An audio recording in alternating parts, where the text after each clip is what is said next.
Welcome to a three-part Vital Living Forum on elder law, what it covers and why it is important. I'm Katie Mitzner, and joining me are Shannon Miller with the Miller Elder Law Firm, Stephanie Cook and Heidi Eisenart with Sheffield Lohman, and retired Judge Jose Rodriguez, who also teaches law at Barry University's Duane Andreas School of Law. Our first segment is going to focus on the basics of elder law. And Shannon, let's go ahead and start with you. So what does this field of elder law, what does it cover? It covers planning for getting older and dying. I like to think of it as, kind of as you age, you want to plan for potentially incapacity, for death, for sickness. And then we also do Medicaid planning. So if you ran out of money and you're in a long-term care facility, you may need Medicaid, or a loved one may need Medicaid, and you need to plan for that. Probate, when you die, getting rid of your stuff, making sure creditors are paid, making sure your stuff goes to who you've planned for.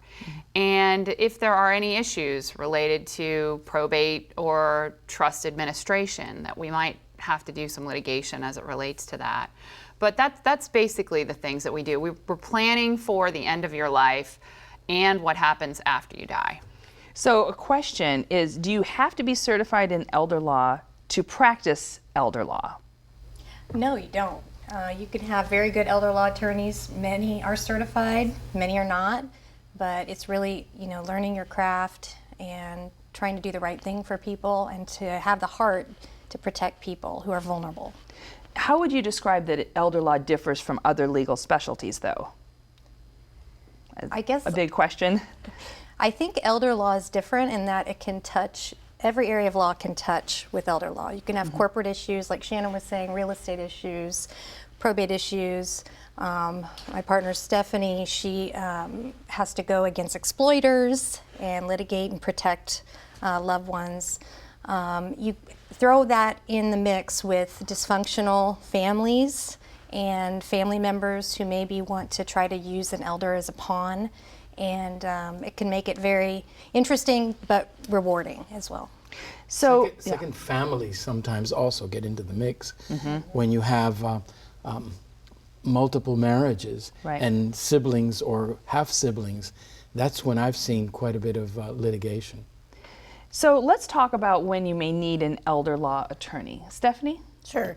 So again, like Shannon said and Heidi, it does touch all areas of the law and go through different phases of life. So I think, you always encourage people to have an estate plan in place, whatever age, after they become an adult, whatever the age they are.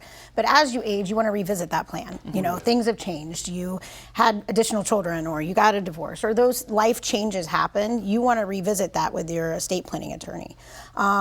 In addition to that, you have that kind of phase of planning. And then when you get sick, if you get sick, God forbid, then you may visit that again. That's another kind of life event to look at what you want to happen. And I think then after the person dies, the surviving, whether it's children or spouse, they're going to need an attorney to walk them through that probate administration, if there is going to be one, to get the assets where they're supposed to be and to whom they're supposed to go to. And then, I do a lot of the litigation side. So, if you're unfortunately in a position where somebody is taking advantage of an elder who's your loved one, you can find an elder law attorney that can seek an injunction or a guardianship, which again is a last resort, but do what needs to be done to protect them.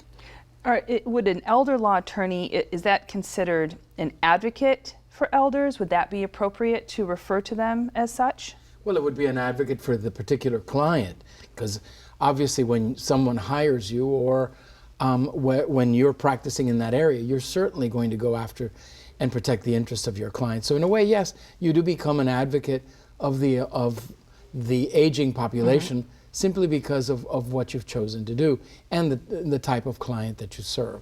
And I think that the elder law section of the Florida Bar is unique in that we don't just advocate for the lawyers that practice in that area, but even at the legislature, you'll see that the elder law section is there really promoting the rights of vulnerable adults and trying to protect them. In fact, the injunction petition that we just talked about was a product of the elder law section. So the elder law section is recognizing a problem, which is exploitation of seniors, and they're going out and creating legislation. And in fact, the legislation that we were able to get passed last year It protects seniors, and we're the first state in the whole United States to have that injunction petition available to seniors. So the elder law section, and I think elder law attorneys in general, really care about their clients, and we're willing to do whatever it takes to protect them. And all of you here at the table are practicing in elder law, is that correct? Do you practice elder law? I do. Okay, yes. okay. I presided over the cases. And you presided I can't say that I can't say that I practice in that area, but I do teach in the area of guardianship at one of the local law schools. But yeah, these individuals, I've worked with them. They are top notch. What do you say to your students who you're teaching about guardianship and elder law in terms of, I mean, obviously. Well, the first class basically is a class in respect and dignity of our aging population. I try to make sure that they know and they understand that aging frailties are not funny, that we don't and should not make fun of elder folks simply because they may fall down. That's just not funny. I try to imbue in them a sense that they are protectors, that's exactly what their calling is as attorneys, because, you know, quite frankly, that's part of our ethic as attorneys.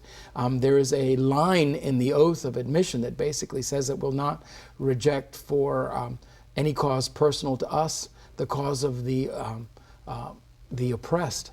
And to the extent that we've had to have legislation to make sure that the elderly are protected, they certainly can be oppressed. And they certainly can be defenseless, because that's the other word that is used, the defenseless and the oppressed. And we take an oath to make sure that we protect them. When we talked about when you might need an elder law attorney, let's go through a couple of those specific areas. First, if someone is alive and well, they could need an elder law attorney, correct? Sure. Again, that goes to the planning side. And a lot of what I see from a litigation side with contested guardianships or contested probates could have been avoided if someone, when they were alive and well and had the ability to do a will or a trust and visit with an estate planning attorney to get a power of attorney or a healthcare surrogate, a lot of the litigation side could have been avoided. Let me make a point from what I've seen, is that when folks have come to court, one of the things that they don't want to do is they don't want to spend money on lawyers. And I would say to you that that is the most foolish thing that you could come up with. Because quite frankly, if you don't use an attorney, here are two reasons why. Number one, when someone passes away and you have a personal representative appointed to distribute your assets, they're going to be required to have a lawyer. So you're going to have a lawyer anyway. What better than the lawyer that's going to represent you, be the lawyer that's going to assist the personal representative. Period. They know your wishes, they know who's at bat, so to speak, and basically they can move forward. The other thing too that you've got to consider is that if you don't spend the money, you know, it's like you spend the money now or you spend the money later, because you're required to do that. Exactly. And so that's the reason why you have to and you should go to an attorney. Planning makes good sense. And you know, we talk about guardianship, and guardianship can be avoided in most situations if you have a good durable power of attorney in place.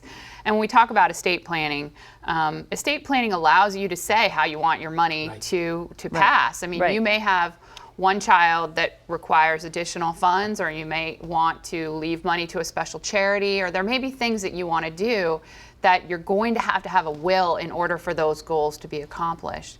And if you're talking about a trust-based plan, trust-based plans allow for you to plan for incapacity. So what happens if you become incapacitated? A trust is going to help to manage that type of issue, as opposed to a guardianship or having your agent under a durable power of attorney kind of guess what you would want to happen. So there's a lot of benefits to doing a good estate plan. And it just gives you the tools you need. You may need benefits later on. You may need long-term care. You may not. But if your agent that you name and you trust, if they have the tools to act then you've given that ahead of time because you may not be able to later if you're incapacitated. I also think it takes the burden off your family to try to figure out what you wanted. Right. They're already grieving if you're losing capacity or fighting. if you're right, correct. We've seen a lot of that. So I think it takes such a big burden off them if you can be as specific and go to an estate planning attorney, elder law attorney, and set out your wishes. All right. Well, I want to thank the panelists for explaining the basics of elder law in Florida. And in our next segment, we will discuss the topic of estate planning. Thank you for watching the Vital Living Forum.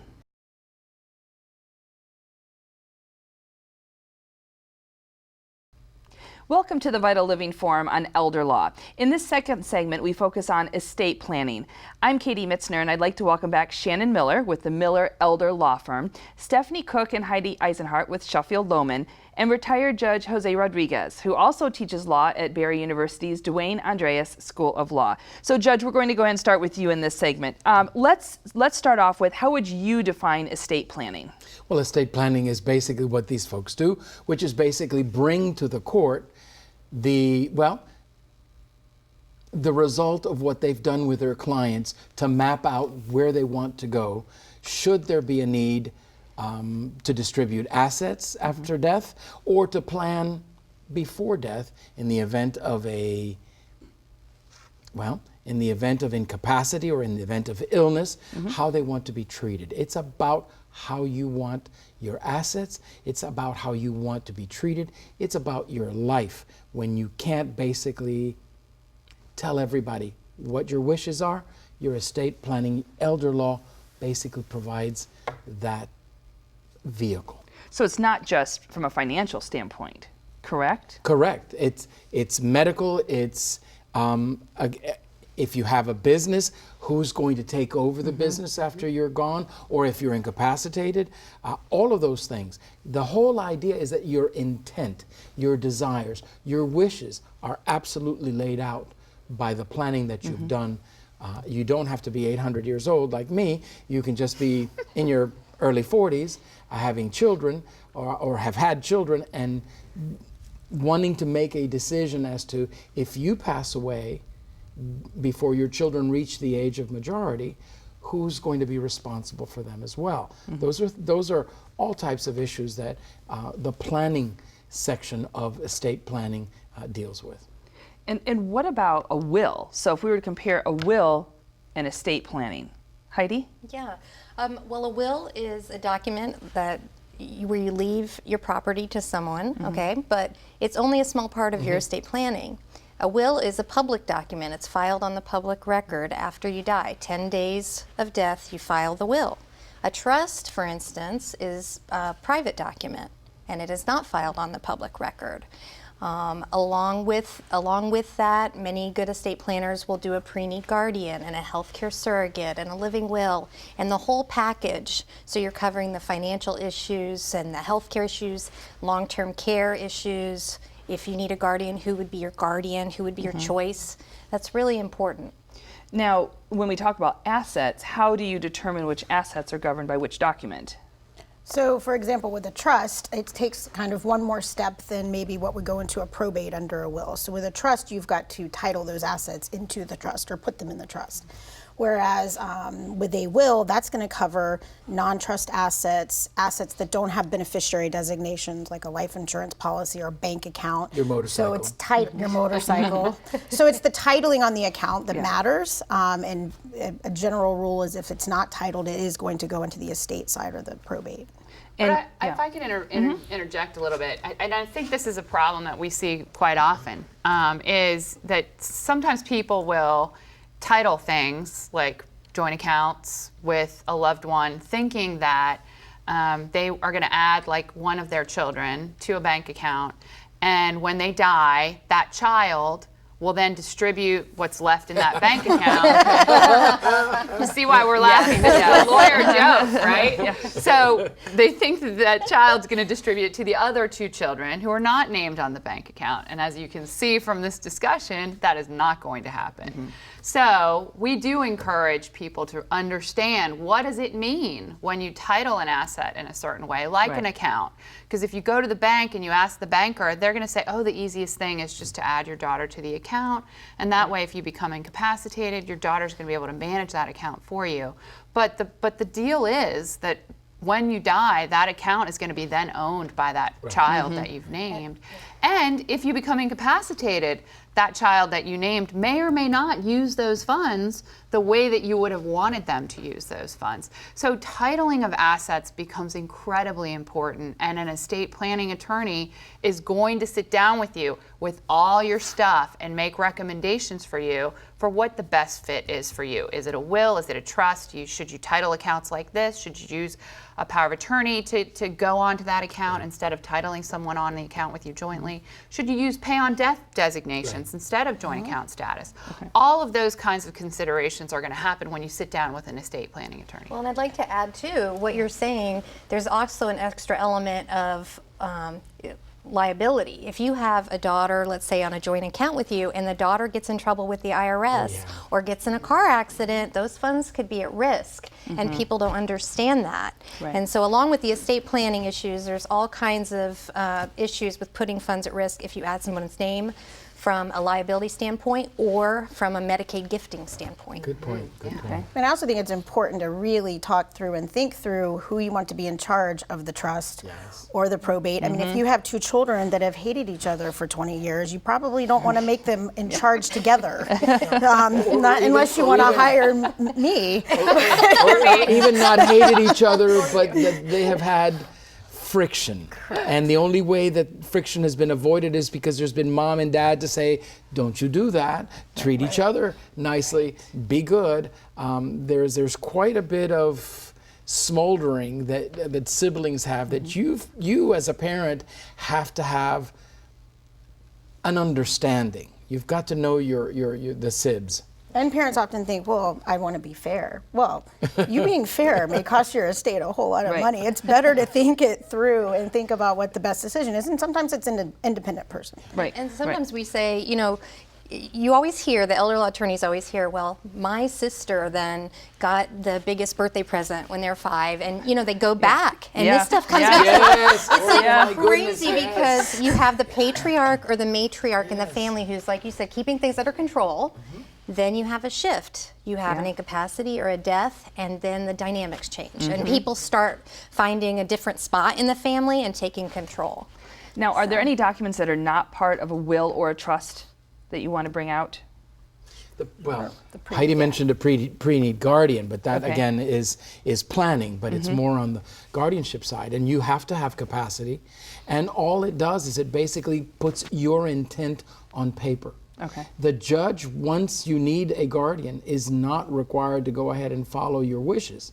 But nonetheless, if that guardian that you've named is somebody that doesn't qualify because either they have a felony or they've had bankruptcies and wouldn't be good to manage the parent's account, the incapacitated person's account, well, then the judge, in the best interest of the ward, the protected person, is going to go ahead and possibly, most likely, if that person doesn't qualify, appoint someone else to be the guardian. But at least you've had the benefit and the ability to go ahead and express who it is that you want to be your guardian if and when the time comes. But I think even taking it a step further is using the durable power of attorney, which may allow you to avoid guardianship altogether if you've done a good power of attorney. So explain that to us. What is power of attorney? So power of attorney, if I have all these rights when I turn 18, I have the right to manage my finances. I can sue people, I can pay my bills, I can be sued. I have all these financial powers. When I signed that durable power of attorney document, giving authority to someone else to manage those particular things, then when I sign it, that agent, my agent, is going to then also have that authority. I continue to have those powers of finance, but my agent, after I sign that document, also has those powers. When it's a durable power of attorney, if I become then incapacitated, the agent that I've appointed can keep paying my bills, suing people, being sued, all those things that I could have done when I turned 18. Because it's a durable power of attorney.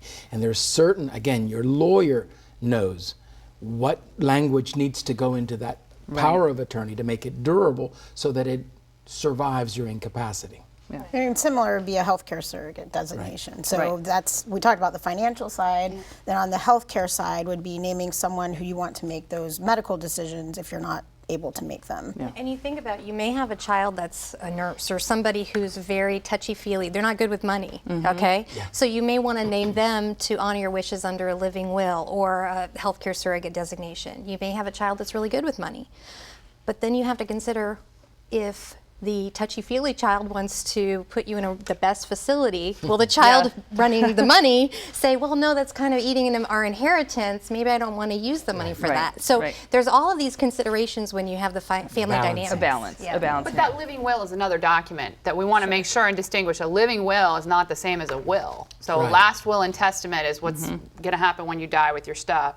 A living will is how you want your life to end. So there's really 3 different conditions that come up in our laws that allow you to decide in advance what you would want to happen in each of those conditions. And to off of that is, I think some of the saddest cases I've been involved in is when someone's in a coma, they don't have a healthcare surrogate designation, and 2 kids are fighting over what to do next. Whether it's the life support issue or even just treatment issues, and it is gut-wrenching because a lot of times both the kids are great and they just have differences of opinion, and then they're spending a lot of money fighting over that. All right. Well, this has been a great discussion on estate planning, and our guests will be back for a final segment to discuss other roles and responsibilities of elder law attorneys. We'll be right back. I'm Katie Mitzner, and welcome to the Vital Living Forum on Elder Law. In this final segment, we continue to explore the many roles and responsibilities of elder law attorneys. My guests are Shannon Miller with the Miller Elder Law Firm, Stephanie Cook and Heidi Eisenhart with Sheffield Lohman, and retired Judge Jose Rodriguez, who also teaches law at Barry University's Duane Andreas School of Law. So in our second segment, we were talking about wills and trust. Is that the entire estate planning, wills and trust? Are we leaving anything out? Yes, you can also have life insurance policies. You want to make sure that you designate beneficiaries on those policies. Kind of the fallback, if you have an account or life insurance that does not have a beneficiary designation, that's going to default to the probate or your estate, which will pass under that will. As far as a trust is concerned, you want to make sure you put into the trust the assets that you want to go under the trust. So that's what's really important with, you can create the trust, but if you don't put the piece of property title it in the trust, or don't put the bank account in the title of the trust, then it's going to be a document, but it's not going to have any assets in it. It's kind of like a golf swing, you just have to follow through. Correct, Your Honor. Okay. So another area when we talk about elder law is Medicaid planning. So Heidi, let's start with that.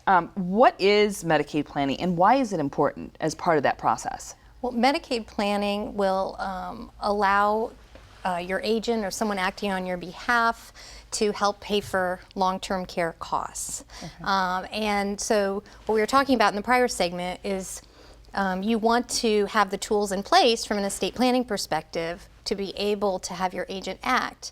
So you may need, basically everyone has paid into this system. We're not dealing with people with millions of dollars who can afford any place where they want to live. We're dealing with these couples who have scrimped and saved all their lives, and they want to stretch out and maximize what they have to give themselves, a better life, a better end of life experience. So we help with that, and we help do the planning there and get them the government benefits that they're entitled to get. And I might add another scenario that is very common for when we're doing Medicaid planning, and that's when 2 spouses come in and one spouse may be very high functioning, living in the community, and they may be young, they may be in their 60s.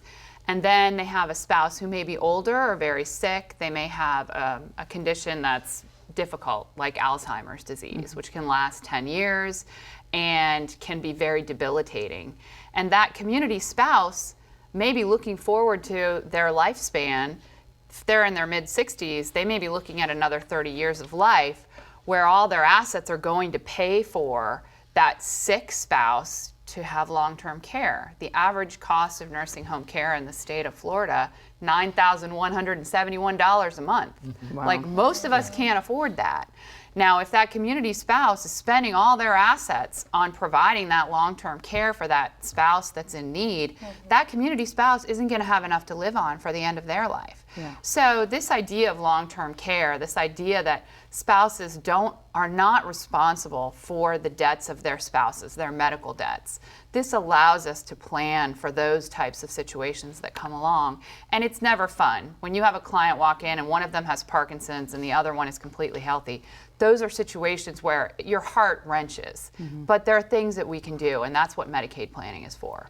And how else can attorneys help with this process? So we talk about Medicaid planning, but it is a process. And every case that walks in the door is unique and different in its own right. Yeah, I mean, you can have one troublesome family member and it can change your whole legal analysis.